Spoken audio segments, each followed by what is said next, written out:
Now we're going to move on to something else that's going on as a recap from actually the LeBron James fallout.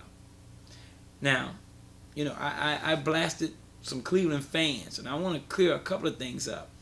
I wasn't talking, and I probably said it, but I was really upset when I was talking.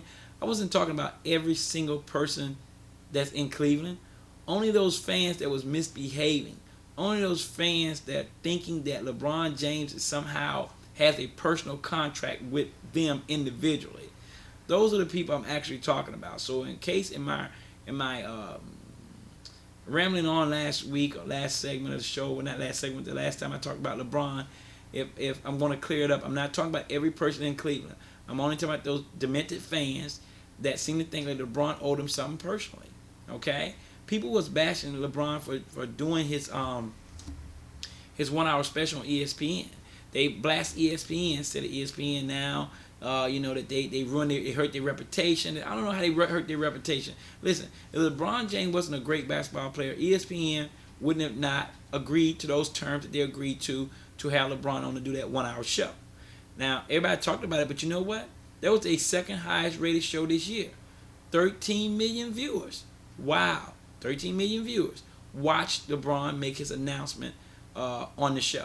Now, whether you agree with it or not, the bottom line is he was in a position to make that decision, and ESPN was in a position to give him what he asked for. Okay, and that was simple. He wanted an independent person to ask him questions and talk to him about it, and they chose Jim Gray. I don't know if he chose Jim Gray, his team, or ESPN chose Jim Gray. I don't know who chose him, but he was independent as far as working and asking these questions and not underneath the thumb of ESPN. All right. And then he moved the monies that was created from this went to the Boys and Girls Club.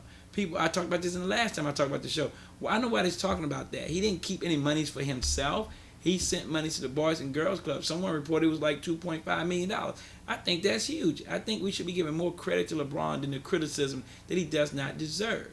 And it just continues to be fallout from this stuff. And I think it's crazy because he's not the only athlete that didn't announce something. Bret Farve, we're still waiting. Now, I know somebody going to say, well, he's no Bret Farve. I'm not saying he is. We're not talking about Bret Farve playing in the NFL for 20 years versus LeBron in the NBA for 7 years. We're not talking about whether Bret Favre won a Super Bowl and LeBron haven't won a championship. That's not what we're talking about. What we're talking about is players taking a long time to announce what they're going to do.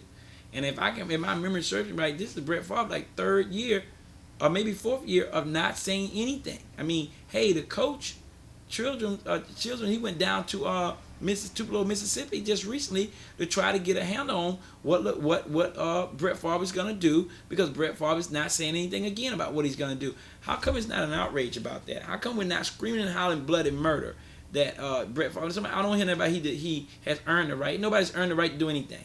You either want the person bad enough to wait until they say something, or you don't. That's where it goes at the end of the day. Not so much as who earned and who didn't earn. In that case, LeBron has earned the right. He did his time. He did his 7 years. He earned them like he should have. And ESPN was willing to go and take that show for 1 hour, and he did it. And so what? Shut up. Stop crying about it. And I'm looking on the TV, and what do I see?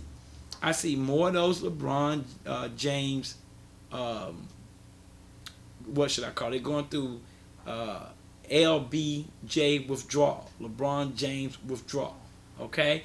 Because they're now sending jerseys of LeBron to Miami to give to the homeless shelter. Get a grip, people. He played it 7 years. I have to keep repeating that to you people in Cleveland. You. I don't know what kind of fans you actually are, but you got to get an actual life, because whining repeatedly and complaining repeatedly about a man that brought nothing but win to your team for years and years while he was there. You guys ought to be thinking LeBron James. You ought to be taking your butt down to Miami and putting on Miami Heat jerseys about now supporting LeBron James down in Miami. That's what you need to do, instead of whining about what LeBron is doing and what he's not doing. I just don't understand the concept of certain people can do certain things and there's no fallout, and then certain people do things and we cry like a little baby over it. Because like I said, Bret Favre, now we're getting ready. The season is going to be starting. I think the first NFL preseason game starts in mid-August. We're toward the end of July, and no one knows what Bret Favre is going to do. That's what happened last season. We didn't know what Bret Favre was going to do. He skipped preseason. That I understand the entire preseason. Why didn't anybody cry and complain about that? Why didn't they say, "Oh my God, he's not being fair. He's not going through spring training like not spring training. He's not going through preseason training like everybody else." Why didn't nobody cry about that? Because he's Bret Farve. Because he's played 20 years in the league, or however many years he played in the league. That doesn't justify anything. If LeBron James all of a sudden did not go to did not play in the preseason basketball game, people would be having a heart attack. They would be losing their mind, and they accuse him of being self-serving and arrogant and all these names they called him when he decided not to play in Cleveland. What would you call him if he'd have stayed? I just want to know. Would you have still been that closet hypocrite? Because apparently that's what you guys are over there, closet hypocrites. Because if he wasn't, you wouldn't be whining and complaining about LeBron James. So all you LBJ Anonymous. We're going to have an LBJ Anonymous for all you people in Cleveland that can't seem to get over LeBron, okay? That could be the new slogan from now on. I'm going to call it LBJ. You know what that means, LeBron James. Even though LeBron is one word there, but I want to use that B as a separate initial. So LBJ, all right? Withdrawal. You're going through it in Cleveland. Get over it, Cleveland people, and move on. Get ready for the NFL season and hope that them sorry behind Cleveland Browns can do something this year besides what they've been doing the last few years, which is pretty much nothing, being pretty mediocre. Get behind your team, go out there, support it, and just remember, you don't own the player, okay? You don't own his contract. You're just a fan. And if you had a life, you would understand that LeBron has a life too. Those are just my opinions on all the sports that we touched on today. We're going to start having a little bit of segments of sports for the people that are sports fans, because I like to hear about sports and from a different perspective. But that's my opinion. If you don't like that stuff, you can always email me at liveroosevelt@gmail.com, and you can blast me for talking about the fans of Cleveland. They know who they are. Not every fan. They know who they are. You can blast me for talking about them, or you can support me for talking about them. It doesn't matter. I'm going to read the email, and I'm going to respond no matter what you say. So you do that. Show me that you're listening. Show me that you're thinking. Show me that you have a brain. If you can figure your way, the Cleveland fans, the ones that have been bashing LeBron and thinking that they have a personal relationship with him, maybe even think that their children may be his. I'm not sure what's going on, because they're quite upset.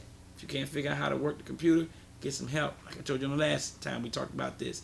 You can look me up on YouTube. That's youtube.com/Roosevelt Live. That's my opinion. It's going to stay the same. You can't change it. No one never has been able to change it. You can call that arrogant. I call it confident.